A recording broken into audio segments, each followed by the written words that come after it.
देखिए, सबसे पहले तो मैं आपके प्रकाश प्रभाव न्यूज़ के सारे दर्शकों को हार्दिक धन्यवाद ज्ञापित करता हूँ और आपका भी मैं बहुत-बहुत आभारी हूँ। मैं बताना चाहूँगा कि हमारा जो अपना दल हमारी पार्टी है बहन अनुप्रिया पटेल जी, जिसकी नेता हैं, हमारे राष्ट्रीय अध्यक्ष हैं। उन्होंने बीजेपी के साथ गठबंधन किया था, जो 2014 से चल रहा है और हर चुनाव में हम लोगों को एकदम अच्छे से जो है मतलब गठबंधन साबित हुआ और हम लोगों ने हर चुनाव को जीता। इस बार भी हम लोग 2022 का चुनाव गठबंधन से ही लड़ेंगे।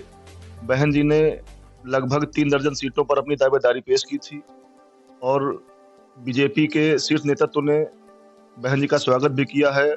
लगभग 18 से 20 सीट देने को वो तैयार है।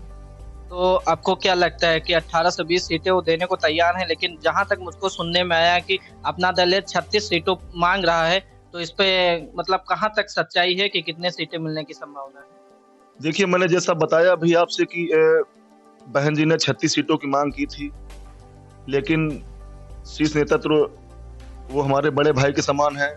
अब बीजेपी वाले तो जैसे अब उनकी बैठक में चला है, एनडीए की संयुक्त बैठक हुई, उसमें हमारी पार्टी थी, निषाद पार्टी थी और बीजेपी की पार्टी थी। उन लोगों में जो बातें हुई हैं, वो अभी आधिकारिक तौर पर उसकी पुष्टि नहीं हुई, लेकिन जहाँ तक सुनने में आ रहा है और हम लोगों को बार-बार संज्ञान में आ रहा है कि 18 से 20 सीटें हमें बिल्कुल मिलनी, क्योंकि 18 सीट क्लियर की जा चुकी है और 2 से 4 सीटों में भी जो है बात चल रही है। जी, 18 से 20 सीटें आपको मिल रही। तो आपका जो सीट यहाँ पर मोहनलालगंज सीट है, यहाँ पर आपको जहाँ तक के सुनने में आ रहा है अपना दल को मिलने जा रहा है। लेकिन हमारे सूत्रों के हवाले से पता चला कि कुछ बीजेपी कार्यकर्ता इससे बहुत नाराज़ लग रहे हैं, तो इस पे आप क्या कहना चाहेंगे? क्या संदेश देना चाहेंगे? देखिए, पहले तो मैं ये स्पष्ट करना चाहूँगा कि अभी जो पेपरों में भी आया है और आधिकारिक पुष्टि भी हुई कि अब ये मोहनलालगंज सीट जो है अपना दल यस्को के खाते में आई है। तो जैसा कि गठबंधन नियम का पालन करते हुए किसी को कोई नाराज़गी नहीं होनी चाहिए। अगर ये सीट बीजेपी के खाते में जाती, तो हम लोग तन मन धन से बीजेपी के प्रत्याशी को जिताने का कार्य करते, जैसा कि हमेशा से करते चले आ रहे हैं।